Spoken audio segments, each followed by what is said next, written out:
día de hoy nos toca hablar de farmacología y farmacogenética del cáncer. Esto como parte de nuestra clase de células troncales y cáncer. A nivel mundial, claramente, como habíamos mencionado en otras clases, el cáncer no es una de las principales causas de muerte. Bueno, sí es de las principales, pero no es la mayor causa de muerte. La principal causa de muerte a nivel mundial, pues sí son las enfermedades cardiovasculares y algunos otros tipos de enfermedades. El cáncer representa el 13%. Sin embargo, esto es a nivel mundial. En algunos otros países, por ejemplo, en países de primer mundo como Canadá, en realidad el cáncer sí es la principal causa de muerte. Por ejemplo, aquí observamos que para Canadá en 2012 el 30.2% de las causas de muerte son el cáncer. Esta es tal vez una de las razones por las cuales a nivel mundial, en los países de primer mundo, el cáncer es una de las enfermedades a las cuales se dedica mayor investigación y soporte científico. Eso ha llevado al desarrollo de múltiples técnicas tanto para su diagnóstico, su pronóstico y su tratamiento. Por ejemplo, en los últimos 20 años se ha pasado de la utilización de imágenes de resolución baja de dos dimensiones a una de tercera dimensión, donde podemos observar que durante la utilización de un escáner, pero en dos dimensiones, esta no muestra ninguna alteración. Sin embargo, en una tecnología aplicando una tercera dimensión a estos análisis de imagenología, podemos observar claramente una alteración que comienza a hacer un diagnóstico temprano de una enfermedad como cáncer de mama. O por ejemplo, el hecho de estudiar metabolismo como ustedes lo están realizando en su clase de bioquímica, donde normalmente se preguntan para qué les hacen estudiar tantas vías metabólicas y para qué les hacen entender un montón de fenómenos como el ciclo de Krebs que estarán sufriendo actualmente en la clase de bioquímica. Pues bien, ya aprovechando esto, sabemos que durante la glucólisis normal aeróbica hay la producción de 38 moléculas de ATP a partir de una sola molécula de glucosa. Sin embargo, en las células cancerosas, las cuales están en un ambiente hipóxico, no tendrían la capacidad de tener la fase aeróbica de la glucólisis, por lo tanto la producción de ATP disminuirá, solo siendo como ganancia neta 2 moléculas de ATP a partir de cada molécula de glucosa. Por lo tanto, el consumo de glucosa por parte de las células cancerosas es mucho mayor. Eso se conoce como efecto Warburg, donde el tejido canceroso tiene una gran cantidad de consumo de glucosa. Esto es algo que desde el punto de vista bioquímico y fisiológico pues es entendible. Sin embargo, ir más allá solamente de la parte del conocimiento, sino llegar a su aplicación es algo muy importante. Esto ha sido utilizado como un sistema de diagnóstico y búsqueda de imagenología a partir del efecto Warburg. Se utiliza una molécula que asemeja a un sustrato de la glucólisis anaerobia, y lo que se hace es que este sustrato, al ser activado o al ser metabolizado se vuelve fluorescente. Entonces esta fluorescencia puede ser detectada, y aquellos sitios donde existe un aumento de esta fluorescencia es porque son sitios donde existe una cantidad o un consumo de glucosa mayor al resto del cuerpo.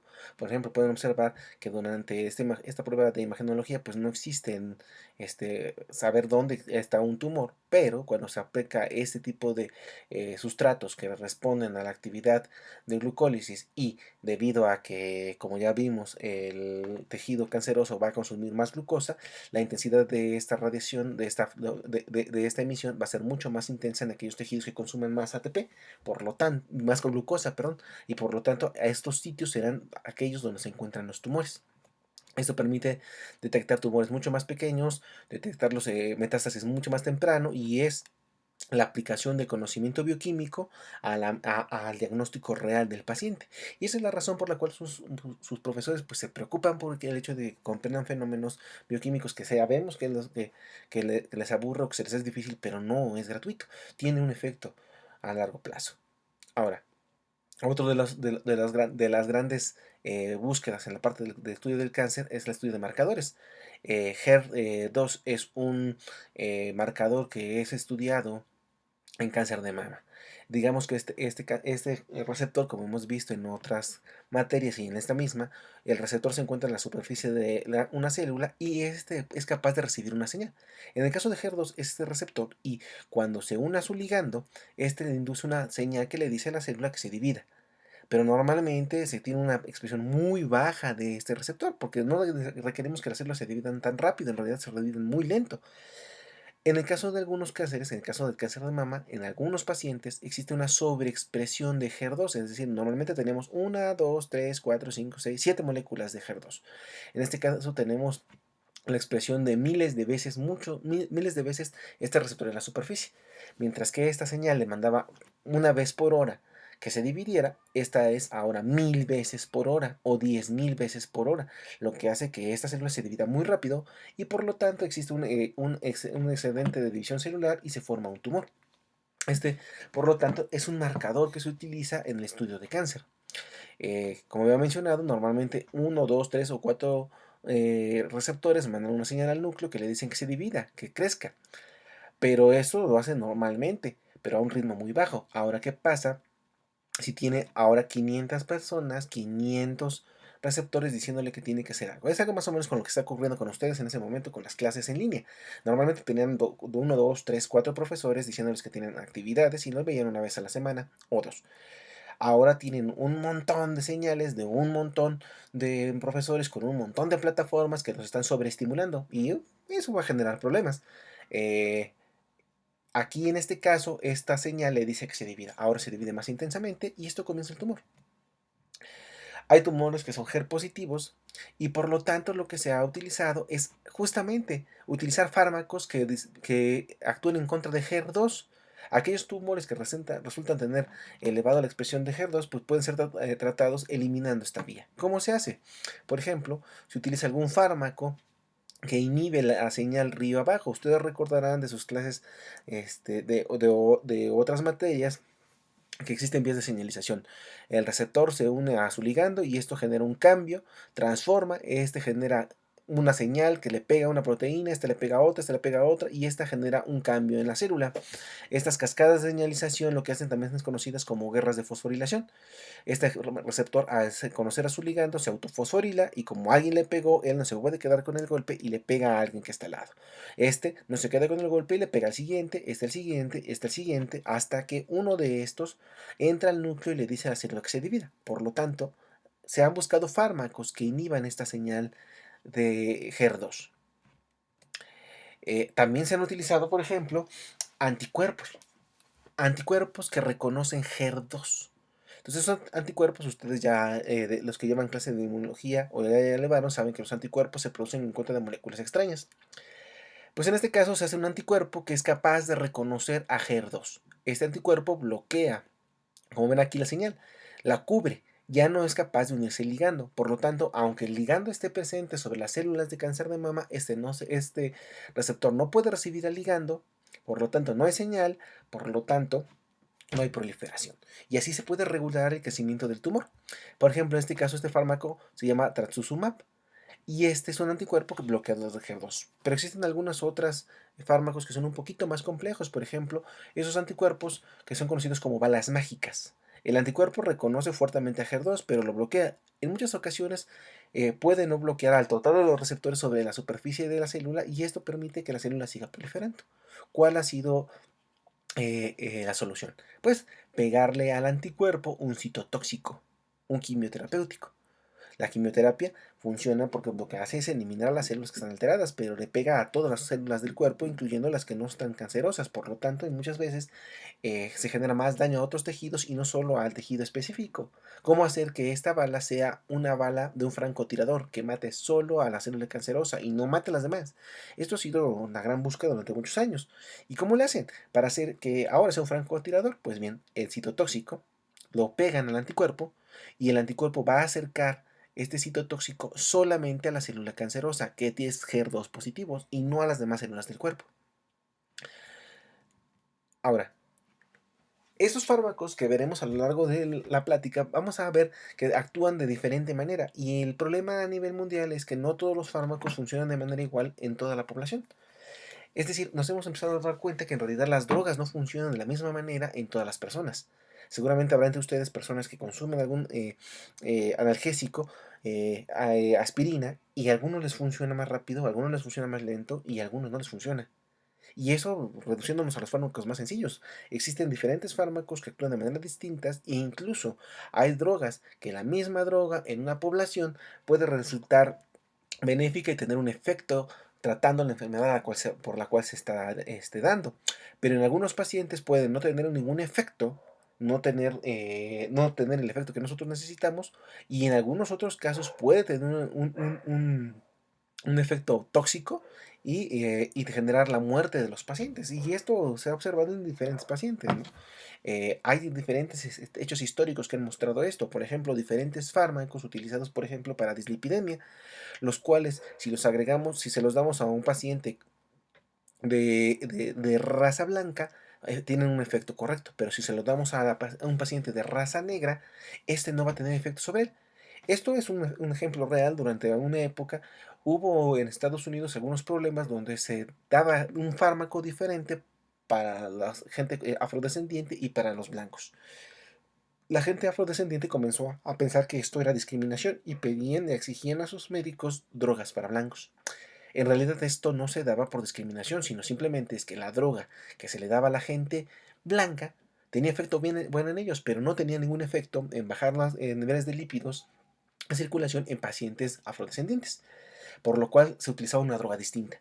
Este, ese uso de las drogas basados en el fondo genético, en los genes de los pacientes, es conocido como farmacogenética. Ahora, al nivel ya más global, pues utilizar prácticamente todo el fondo genético, no solamente unos cuantos genes, sino todos, nos permite hacer un uso racional de los fármacos basados en el fondo genético completo de un individuo, no solamente en unos cuantos genes, sino prácticamente en todos sus genes de toda una población a nivel mundial. Y así, la farmacogenética nos permite estudiar a la población y a tomar decisiones de utilizar diferentes fármacos basados en sus genes. Es decir, ya no solamente preguntarnos por qué en este paciente funcionó y en el otro no, o por qué a este paciente le fue bien con esta dosis y a este no, porque estos pacientes requieren mucho más dosis. Es algo que aún no entendemos y que en realidad tendríamos que comenzar a estudiar. Ahora, para poder comprender estos fenómenos de genética, debemos entender cuando existen diferentes alteraciones en las secuencias de DNA. Ustedes ya han visto en sus clases de genética, aquellos que hayan tomado clases de genética, pero no hay pretexto porque desde la secundaria ustedes comenzaron a ver genética. Cualquier alteración en la secuencia de nucleótidos del DNA, recordar que los nucleótidos son G, C, A o T, y estos nucleótidos pueden tener una lógica, son palabras. Una mutación es un cambio de una letra. Esas mutaciones, que son cambios en las letras de los genes que tienen en su DNA, pueden tener diferentes orígenes. En cuanto a la parte de farmacogenética, vamos a evaluar aquellas alteraciones o mutaciones que son parte de la línea germinal y aquellas que son mutaciones somáticas. Si recuerdan sus clases de biología básica de la secundaria, recordarán que eh, eh, eh, el óvulo y el espermatozoide se unen para poder comenzar la formación del embrión y después un organismo entero. Y que estos gametos, si tienen alguna alteración, el óvulo o el espermatozoide, prácticamente, por ejemplo, aquí, el espermatozoide recibe una mutación. Este se une con el óvulo y prácticamente esa mutación está en todas las células del organismo completo. Esto se le llama una mutación de la línea germinal, porque prácticamente todas las células de todo organismo ya tienen esa mutación, es decir, ya nace con la mutación completa en todas sus células. Eso es una mutación de línea germinal. La mutación somática ocurre cuando los papás y el papá y la mamá tenían gametos normales sin ninguna mutación, estos se unen y después, posteriormente, en el embrión o en el adulto, alguna célula recibe una mutación y entonces no, cuando esta mutación solo está presente en una parte, en un tejido, en un órgano o en una zona de las células del cuerpo. Es decir, a diferencia de la línea germinal, la mutación no está en todas partes, sino solamente en una región. Entonces, aquí, en este caso, sí existe un problema porque la culpa la tienen sus papás, porque ellos fueron los que tienen la mutación. Y, eh, y en el caso de las mutaciones somáticas, pues aquí es culpa de nosotros, ¿no? En algún otro momento nuestros papás no tuvieron la culpa, simplemente apareció una mutación por algún otro efecto ambiental, como ya vimos en clases anteriores. Ahora, algo durante que hace claro la presencia de variantes genéticas, una es los polimorfismos. Ustedes ya habrán revisado en sus clases de genética polimorfismos. Es decir, que no toda la gente es idéntica, no toda la gente tiene exactamente los mismos genes.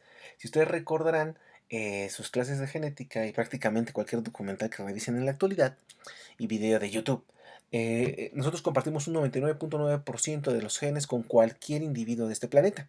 Es decir, con sus hermanos, con su padre 99.9%, pero con cualquier otro miembro del planeta, sea este mexicano, sea estadounidense, sea chino, sea blanco, negro, moreno, lo que ustedes quieran, amarillo, todos comparten el 99.9% de sus genes.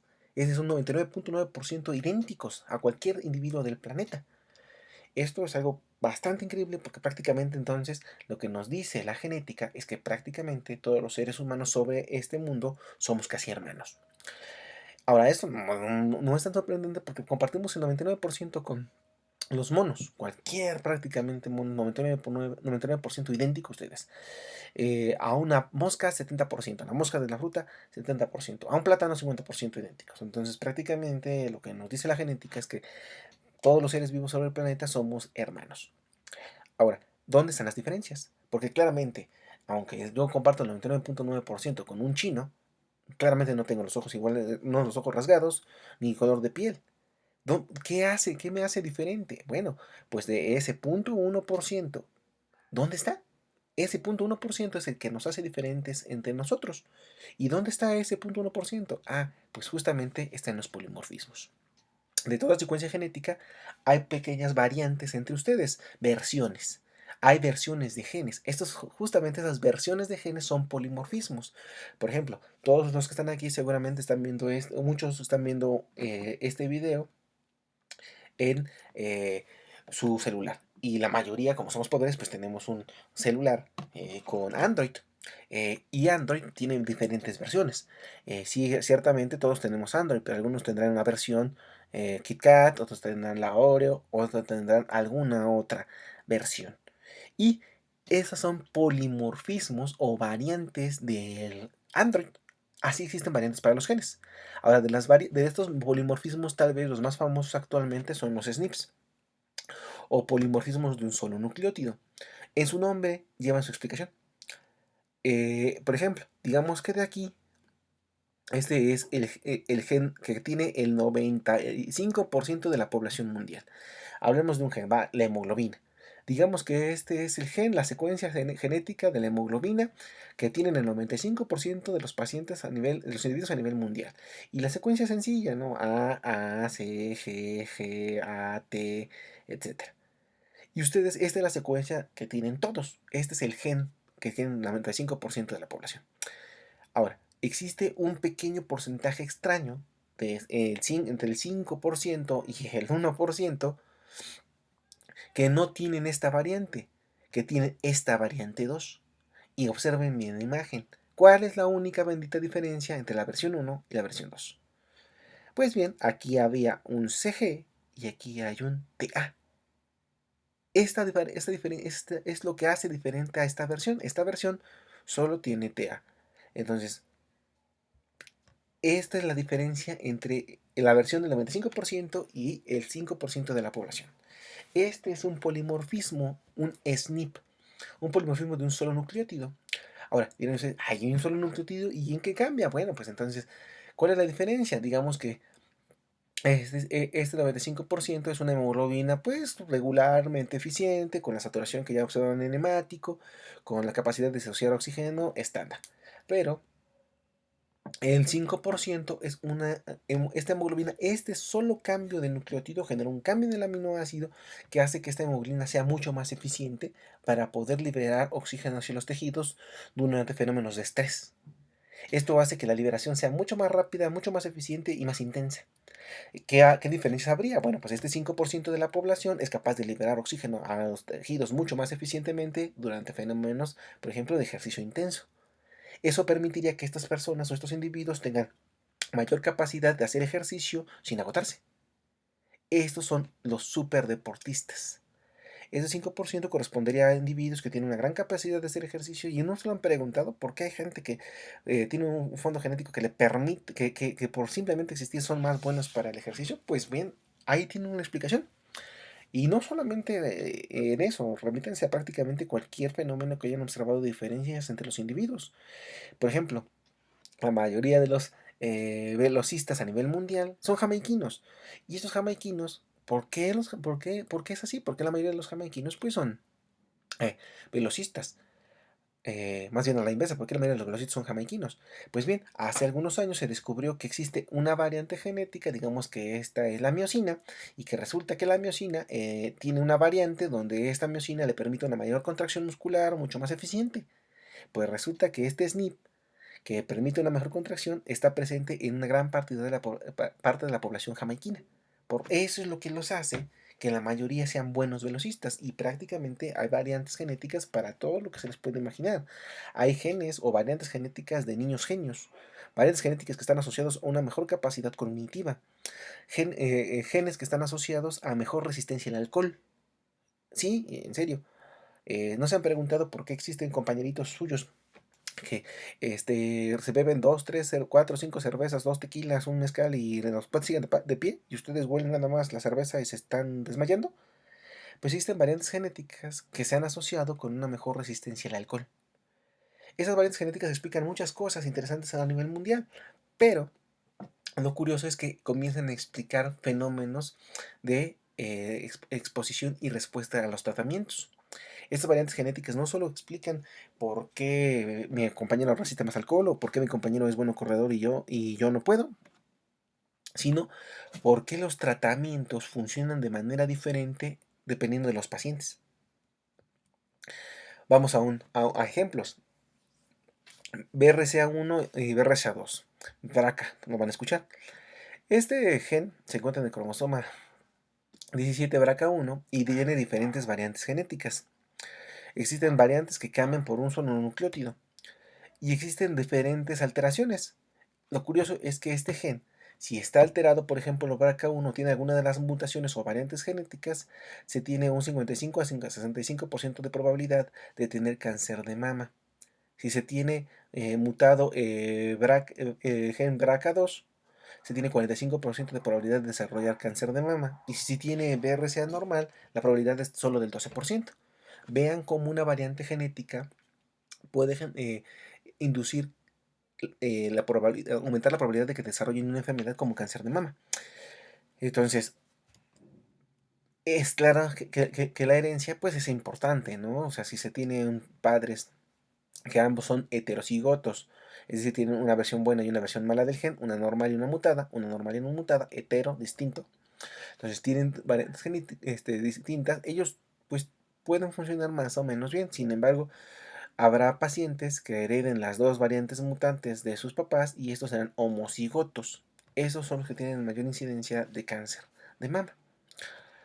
Ahora, ¿por qué el tener una variante genética del cáncer de mama de BRCA1 me induce cáncer de mama?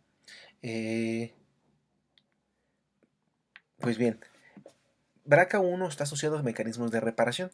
Como habíamos revisado ya en clases anteriores, los mecanismos de reparación del DNA permiten que cuando ustedes se expongan al sol, ahora que no, algo que no pueden hacer actualmente, pero que van a hacer en algún momento cuando nos recuperemos de este problema de confinamiento, eh, cuando se exponen al sol generan rupturas de DNA. Esas rupturas de DNA tienen que ser reparadas porque el DNA no se puede quedar así, es no estas instrucciones.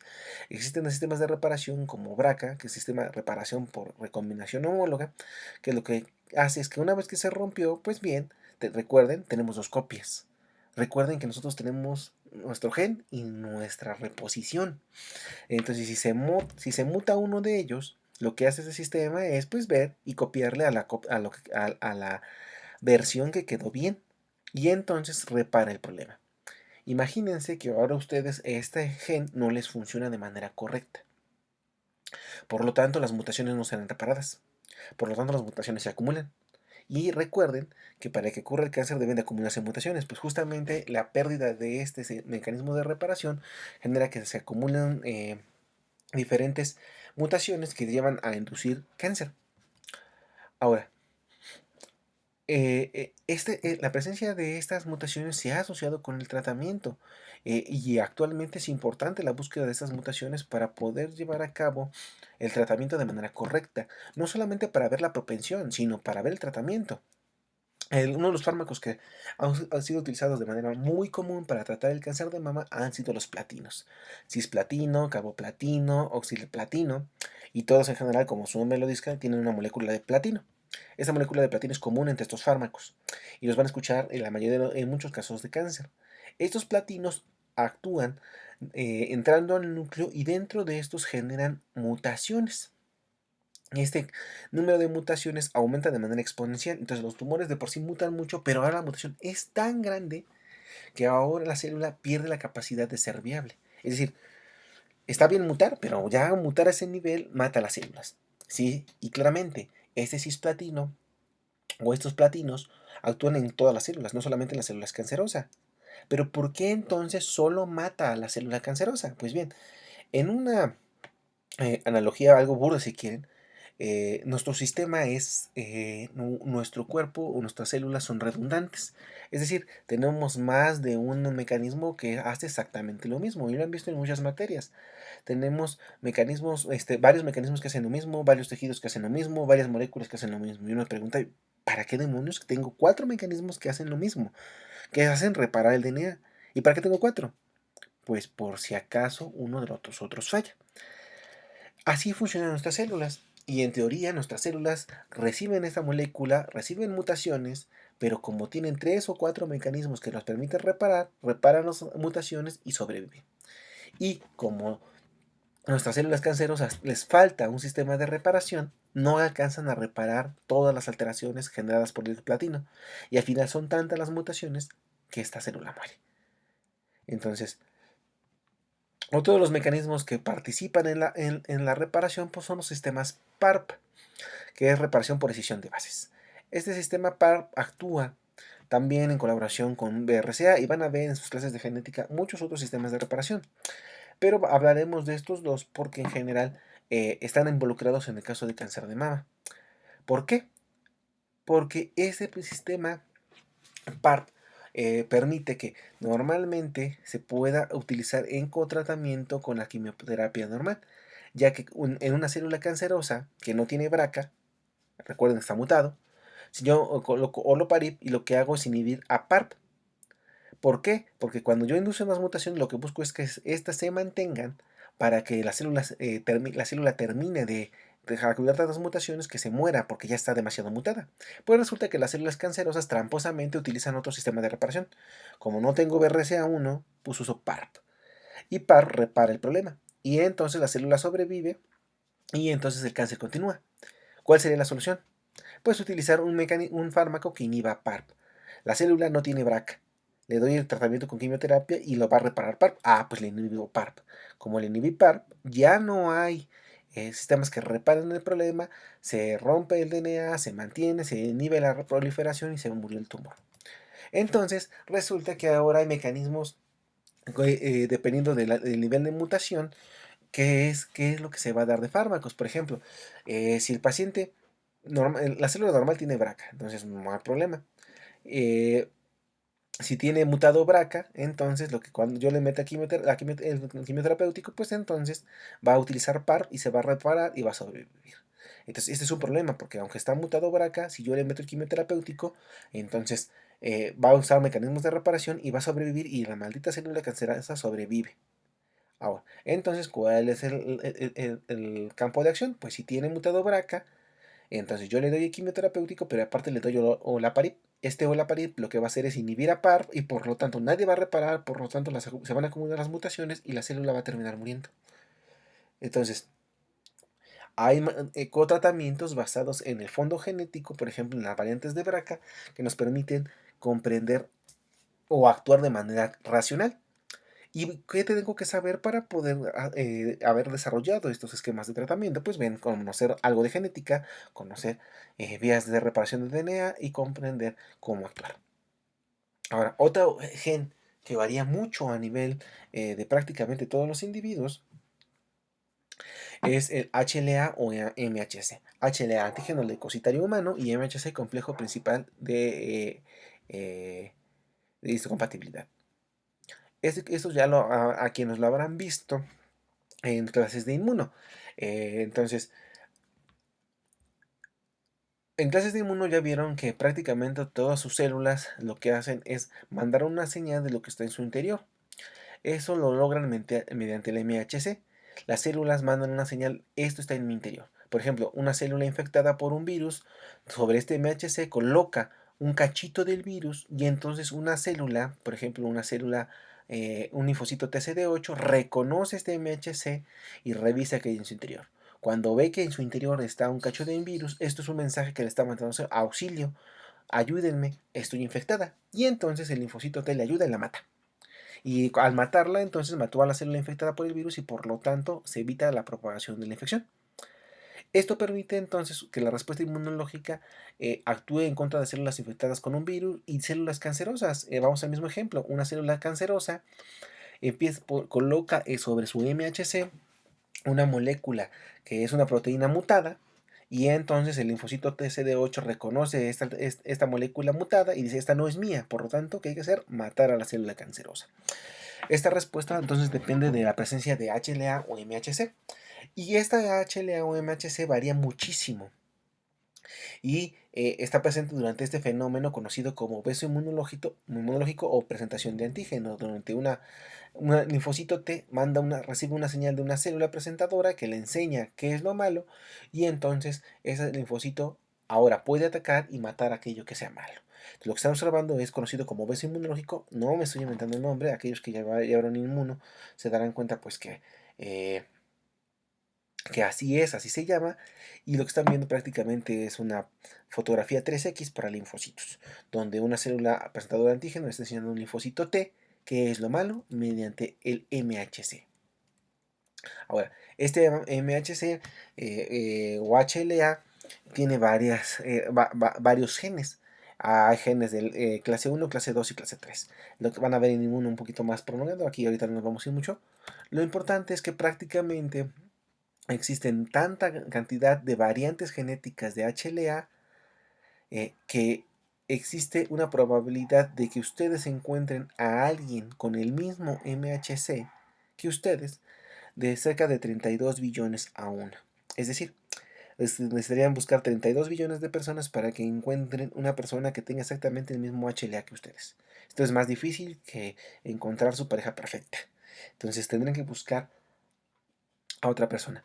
¿Y cuándo se hace esto? Pues se hace, por ejemplo, cuando se busca un trasplante. Cuando se busca un trasplante, cuando han escuchado que se va a hacer un trasplante, se busca compatibilidad. Lo que se busca es que los HLA sean muy parecidos entre sí. El HLA es algo así como una bandera. Una bandera que coloca sus células en su superficie. Existen muchas banderas a nivel mundial, ¿no? Y algunas se parecen, pero en realidad prácticamente todas son distintas. Sus células colocan este MHC en su superficie y dicen: soy tuyo. Soy de país México, verde, blanco, rojo y un águila en medio. Se acabó. Y entonces yo sé que todo que aquella que tenga esa banderita encima no la voy a atacar. Y voy a atacar a todo lo que no tenga esa banderita. Así más o menos funciona esta parte de la HLA. Es una banderita que dice de quién soy. La nación Alberto, la nación, cada uno de sus nombres. Cuando te trasplanta un órgano, estamos colocando un órgano que tiene una banderita distinta en otra persona. Cuando este sea recibido, al tener una bandera distinta, el ejército de este nuevo cuerpo va a atacar y destruir ese órgano, ese tejido, porque es diferente a él. Entonces va a haber una reacción contra el injerto y se acabó. Se elimina el órgano, y es cuando existe un fallo en un trasplante. Por eso se busca que la bandera sea más o menos parecida, que la variante genética del HLA sea muy parecida entre sí. Nunca se logra a la perfección porque, vean, necesitaríamos buscar en 32 billones de personas para encontrar una persona que sea idéntica a ustedes en su HLA. No es posible. Se busca algo que se parezca, como por ejemplo la bandera de Italia, ¿no? Entonces es los mismos colores, en otro orden, sin el loguito, sin el águila, pero más o menos se parece. Entonces podríamos colocarlo así. Entonces por eso es que es difícil encontrar un trasplante, un donador muy compatible con una persona. Ahora, ¿por qué hablar de MHC o HLA en una clase de cáncer? Pues bien, porque resulta que no solamente definen quién va a poder ser su donador si les falta un riñón o un tejido a lo largo de su vida, sino que parece ser que dependiendo de qué variantes tienen en HLA, definen muchas cosas en su vida. No solamente define su respuesta inmunológica, porque seguramente ustedes han visto en su familia que existen personas o familiares o incluso amigos que casi no se enferman y otros que se enferman seguido, ¿no? ¿Por qué? Pues puede ser en muchos casos asociados al AKH les heredaron sus padres. Sí, o sea que si se enferman mucho, se le culpa a sus papás y reclámenle. Por mamá, por tu culpa me enfermo mucho. Bueno, existen muchas otras asociaciones. Por ejemplo, si ustedes tienen una variante que se llama HLA-A3, o sea, la versión 3 de este gen, pues son susceptibles a hemocromatosis. Pero si tienen HLA-B35, por ejemplo, es probable que desarrollen leucemia linfoide. O muchos de mis alumnos a veces pienso que tienen esto. Si tienen una variante de HLA-DQ1, es propenso al desarrollo de narcolepsia. Y así pueden ver diferentes alteraciones que están asociadas a variantes de HLA. Pero veamos cómo existen algunas variantes que están asociadas con cáncer. Ahora, regresemos a un ejemplo el ejemplo anterior de HER2, ¿no? Ya habíamos hablado que HER2 es un receptor que manda señales de crecimiento y que normalmente está poquito, pero que en cáncer de mama puede estar mucho.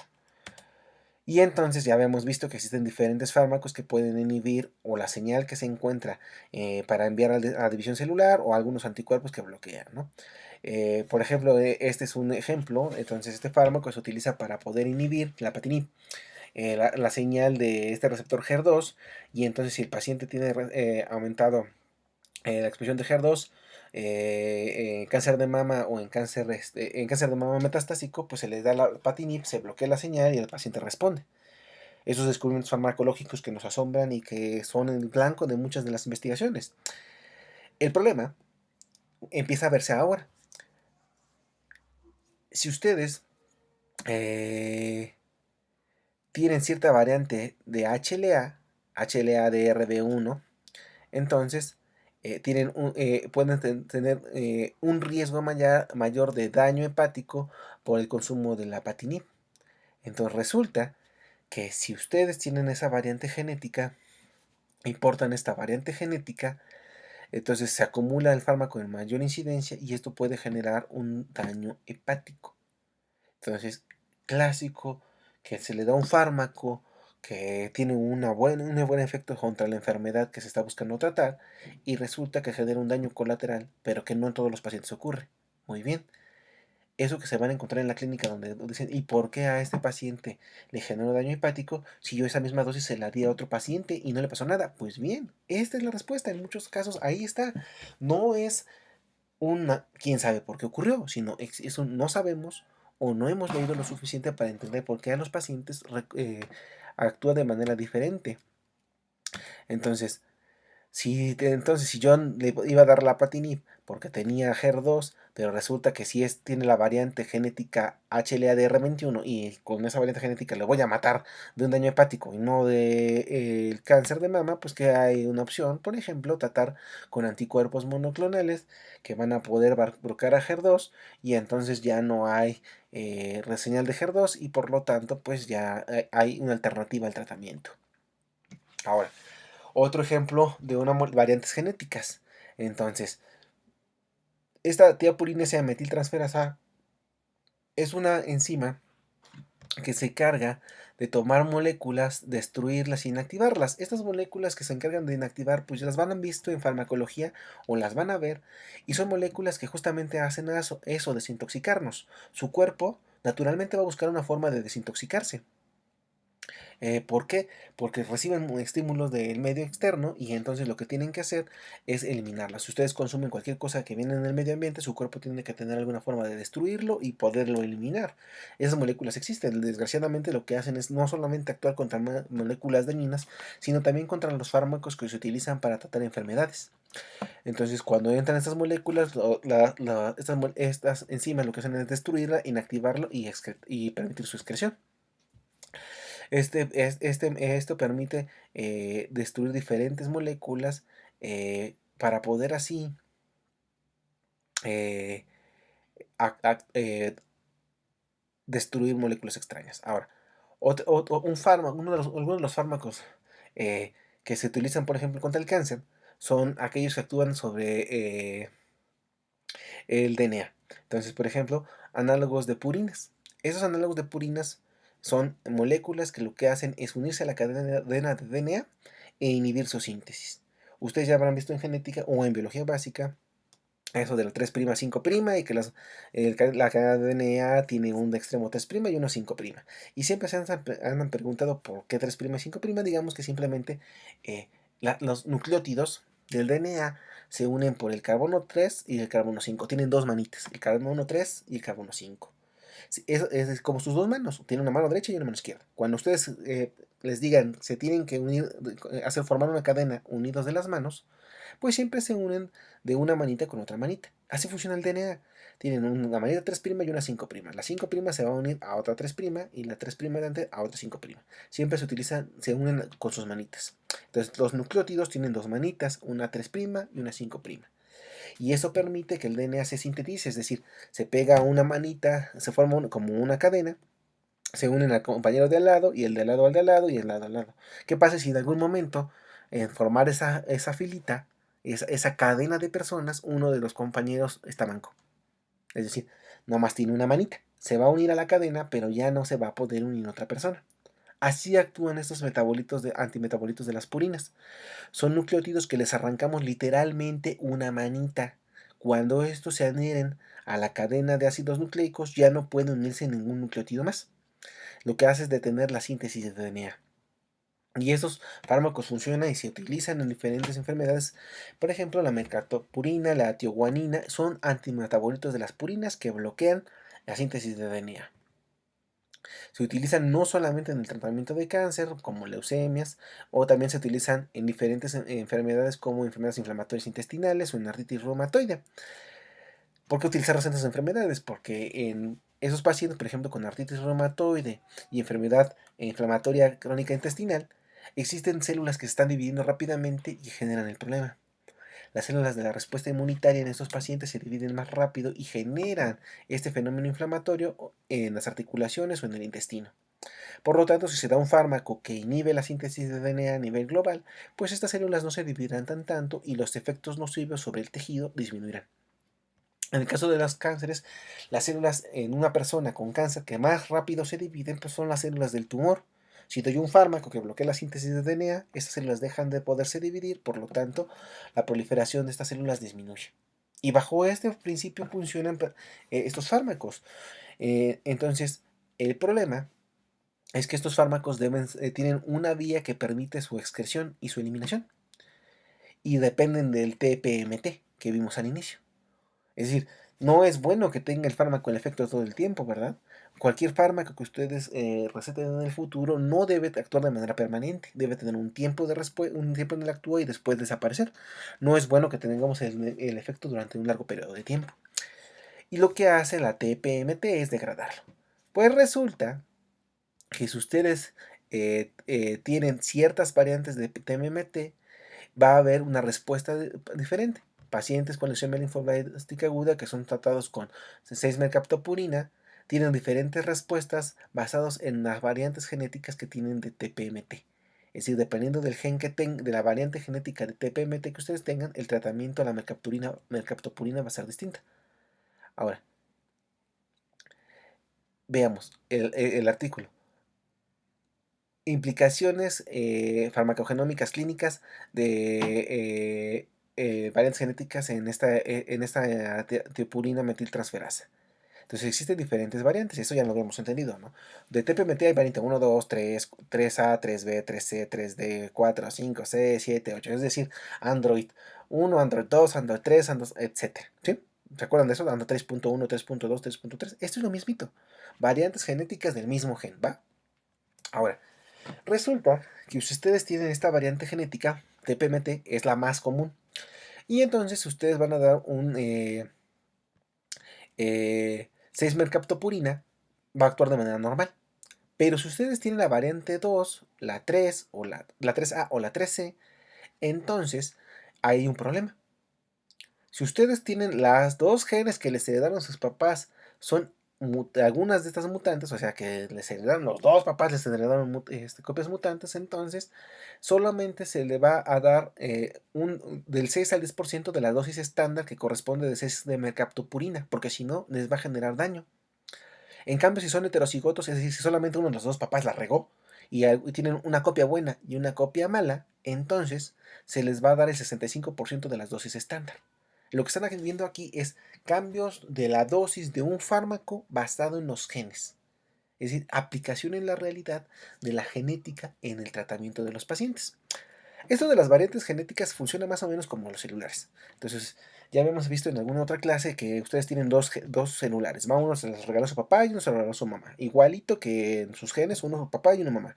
¿Por qué cada uno? Porque sus papás divorciados y quieren ganarse su cariño. Entonces, digamos que su papá y su mamá le regalan un celular. Si los dos tienen mucha lana, pues los dos les dan una variante genética, un celular que es bueno y funciona. Por lo tanto, no tendrían broncas y se les tendría que dar la dosis normal de 6 mercaptopurina. Pero si su papá les dio un celular bueno y su mamá uno chafa, o que veanlo al revés, su mamá les dio uno bueno y su papá uno que no funciona, está roto, no funciona, entonces son heterocigotos. Uno funciona y el otro no. Y entonces, si ustedes tienen un celular chafa, no funciona, y uno bueno, pues bueno, se les da el 65% de las dosis de mercaptopurina y no hay problema. Pero si los dos celulares que les dieron están chafas y no funcionan, entonces solo hay que darles el 6 al 10% de la dosis estándar porque si no va a haber problemas. Y estas opciones de tratamiento clínico son cosas que comienzan a ocurrir a nivel mundial. No solamente es en este caso, hay muchísimos casos más. Por ejemplo, ustedes están viendo aquí, por ejemplo, una implementación de implicaciones clínicas farmacológicas en una guía internacional del 2013. O sea, esto no es nuevo, en realidad es viejísimo.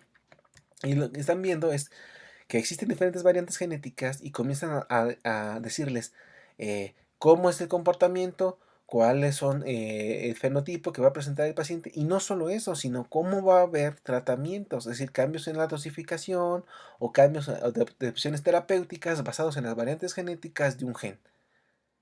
Estas son las guías que permiten desarrollar la farmacogenética. Entonces, cómo cambiar la dosis o cómo cambiar los fármacos basados en sus genes. Y no quedarnos con la explicación de, bueno, pues no respondió y pues dale otra cosa. Ahora, vamos a otro ejemplo. UGT1A1 o UDP-glucoroniltransferasa. Es una enzima que ustedes ya conocen. Si llevaron hemático, y si no lo van a conocer, no se preocupen. Recuerden que cuando se destruye un eritrocito en circulación sanguínea, se libera la hemoglobina que esté dentro de ella. Esto es un problema porque la hemoglobina es tóxica. Y entonces lo que ocurre es que se rompe esa hemoglobina y se libera el anillo de protoporfirina o ese anillo de protoporfirina o grupo M. Ese grupo M debe ser destruido y eliminado y se forma bilirrubina. Entonces la bilirrubina se eleva cuando existe una destrucción masiva de eritrocitos. Pero la bilirrubina no se puede quedar ahí, se tiene que desechar. El problema es que la bilirrubina es liposoluble y no se puede eliminar fácilmente. Para poderla volver hidrosoluble hay que conjugarla.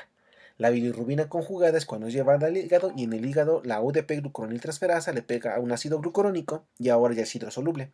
Ahora se desecha a través del canal biliar y se genera urobilinógeno o estercobilinógeno. Y así se desecha esta bilirrubina. Ahora, resulta que existen variantes en esta UGT1. No solamente se encarga de desechar la bilirrubina, sino que hace muchas más cosas. Por ejemplo, elimina o mata a moléculas extrañas para poder evitar que estas generen daño en el cuerpo. Y lo curioso es que también existen múltiples variantes genéticas, ¿no? Existen diferentes variantes genéticas de esta UIGT a lo largo del gen, diferentes variantes. Ahora, ¿con qué fármaco está relacionado las variantes genéticas de la UIGT? El irinotecan es un fármaco que se utiliza en diferentes tipos de cáncer y es un inhibidor de la topoisomerasa. ¿Qué hace la topoisomerasa? La topoisomerasa es una molécula que lo que hace es desenredar el DNA. Ustedes recordarán que el DNA es una doble cadena y que cuando se abre esta cadena es más o menos como abrir el lazo donde el que tienen la ropa. Se abre. Cuando abren el lazo, Este permite que tiendan su ropa, pero a las orillas el lazo se tuerce o el lazo se hace muy tenso. Se vuelve tan tenso que después de un tiempo, ¿qué pasa cuando están teniendo ropa? Que después de un rato ya no pueden tender ropa y se pone muy duro el lazo, ya no pueden abrir el DNA. Este es exactamente lo que ocurre con el DNA. El DNA se intenta abrir para poder copiarse, pero se tensa las orillas. ¿Qué hace la topoisomerasa? Pues lo desenreda. En general lo que hace es desenredar el DNA para que éste esté libre y se pueda seguir eh, recopiando el DNA durante la replicación.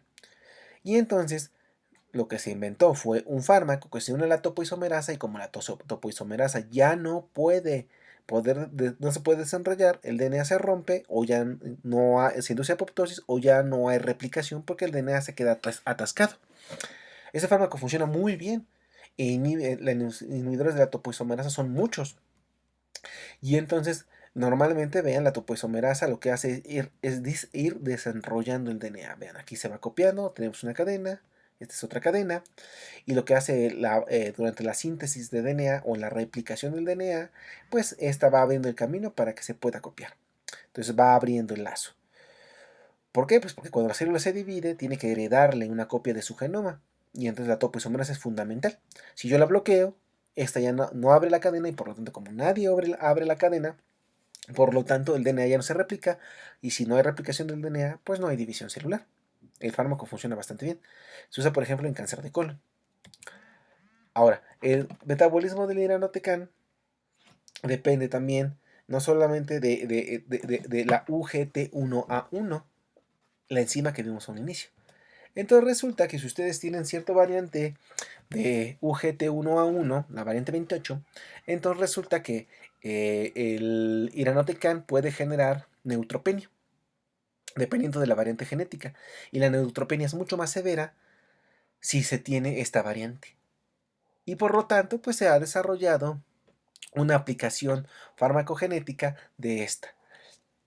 Entonces, si se tiene variantes de UGT1, si se tienen estas variantes genéticas, por ejemplo, no se debe de utilizar irinotecan, pero si se tiene estas variantes, la 28 y 28, si es homocigoto para la variante 28, entonces se reduce, hay un cambio en la dosis para no generar cambios en la cantidad de neutrófilos, pero esto solamente es reducirse a uno solo. Si ustedes ven esta guía de farmacogenética es una guía internacional que no solamente habla de eso, también habla de la TPMT que hablamos hace rato o de HLA.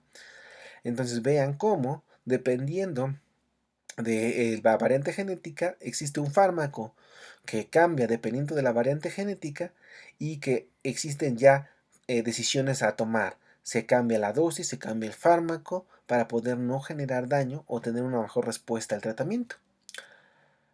Otro ejemplo de estos fármacos, por ejemplo, son los inhibidores de tirosininasas, ¿no? Por ejemplo, estos fármacos actúan bajo las proteínas de fusión que ya habíamos visto anteriormente, ¿no? BCR-ABL, recuerden, que resultaba de translocación o 922 o cromonocido como cromosoma Filadelfia y que generaba la activación constante de una vía de señalización que permite que ésta esté permanentemente activa.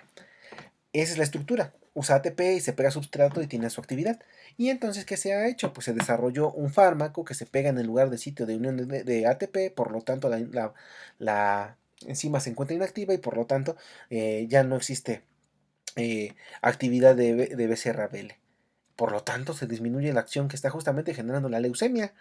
Esos fármacos son muy efectivos y se utilizan en diferentes pacientes con leucemia y parecen ser tratamientos mágicos. O sea, un porcentaje de los pacientes de ciertos tipos de leucemias con BCR-ABL, si se les dan estos fármacos inhibidores de tirosininasas, tienen una respuesta al tratamiento del 80% y viven en condiciones normales. Y entonces, por lo tanto, es un fármaco mágico. El problema, por ejemplo, es que si ustedes tienen ciertas variantes de UGT1, pues entonces resulta que el nilotinib, que es un inhibidor de tirosininasas, genera toxicidad. Entonces resulta que, por ejemplo, que se generan, si ustedes tienen UGT1A1, una cierta variante genética, entonces se genera hiperbilirrubinemia. Entonces, si ustedes tienen cierta variante genética, van a tener variante, por ejemplo, aquí está esta variante genética, van a tener medias más o menos de bilirrubina de 24.2 31.9 y 51.5, cuando el valor normal es de 5.3 a 17.1. Estás generando valores enormes de bilirrubina, lo cual va a generar un daño. Entonces, van a encontrar casos en la clínica que se explican por esto. Entonces, se les da el fármaco y resulta que cuando se les da el fármaco, la mayoría de los pacientes responden bien y aparece por ahí algún paciente que de repente le genera un daño hepático, le genera un aumento de la bilirrubina y uno se pregunta, ¿por qué? Pues porque existen genes que los hacen propensos a estos problemas asociados al fármaco. Otro gen, SLCO1B1, este también forma parte de la respuesta contra moléculas extrañas. ¿Y con qué fármaco está asociado a variantes genéticas? Con metrotexate. Entonces, el metrotexate es un fármaco que utilizado de manera bastante indiscriminada contra diferentes tipos de cáncer y lo que se hace es que este metrotexate actúa a nivel de la posa de folatos. Entonces, la posa de folatos que ustedes ya vieron en diferentes materias y que habrán visto desde sus clases de sus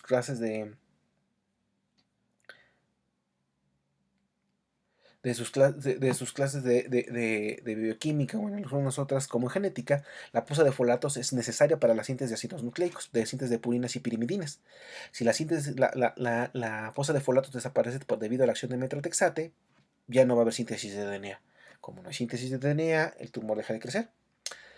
Ahora, el metrotexate pues tiene un agente de rescate, que es de los pocos fármacos que tienen agentes de rescate, que es el leucovorin.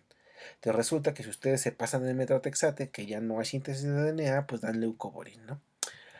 Ahora, resulta que hay variantes de SCOV1 que hacen diferente la respuesta al metrotexate. Entonces, variantes genéticas basadas en esto tienen diferentes efectos del metrotexate. Entonces, uno de los fármacos más utilizados para poder tratar el cáncer tiene variantes dependiendo del gen SLCO1B1. Y cambia tanto, pues, por ejemplo, como la toxicidad. Si ustedes tienen esta variante genética, donde solamente tienen T y T en la secuencia de DNA, con el TC normal, resulta que la genotoxicidad es enorme si ustedes tienen esta variante genética. Entonces van a generar más genotoxicidad asociada a un fármaco que es en teoría para tratar el cáncer y le va a generar más problemas. Entonces vean cómo el fármaco actúa dependiendo de la variante genética. Citocromos. CYP2D6. Aquellos que ya llevaron farmacología, pues resulta que se van a dar cuenta que los citocromos, por ejemplo, entre aquellos los citocromos de la familia CYP450, lo que hacen es tomar los fármacos que ustedes agregan y cambiarle la forma para ser eliminados. Por ejemplo, estas variantes genéticas son los que explican cómo responde el tratamiento. Esos citocromos lo que hacen es eliminar moléculas extrañas y dependiendo de la actividad que tengan es la respuesta al tratamiento. Hay personas que tienen una actividad de citocromos elevadísima. Entonces, esos son conocidos como metabolizadores ultra rápidos. Ustedes le dan el fármaco, lo metaboliza tan rápido que no tiene función nunca. Hay metabolizadores normales que lo que hacen es les permiten al fármaco actuar, no lo reducen tan rápido, por lo tanto actúa, y hay pobres metabolizadores, es decir, aquellos que lo metabolizan tan poquito que el efecto se prolonga durante mucho tiempo y al final hay problemas porque el fármaco se acumula y genera un daño. Entonces existe clasificación de los pacientes y esto es lo que explica por qué, por ejemplo, hay pacientes que les dan un fármaco y les genera daño. Hay otros que se dan el fármaco y no actúa por completo. Entonces esto comienza a explicar por qué el fármaco actúa dependiendo diferente de la persona. Veamos el efecto del tamoxifen. El tamoxifen es un fármaco que se utiliza en cáncer de mama que tiene eh, que tienen respuesta al receptor de estrógenos.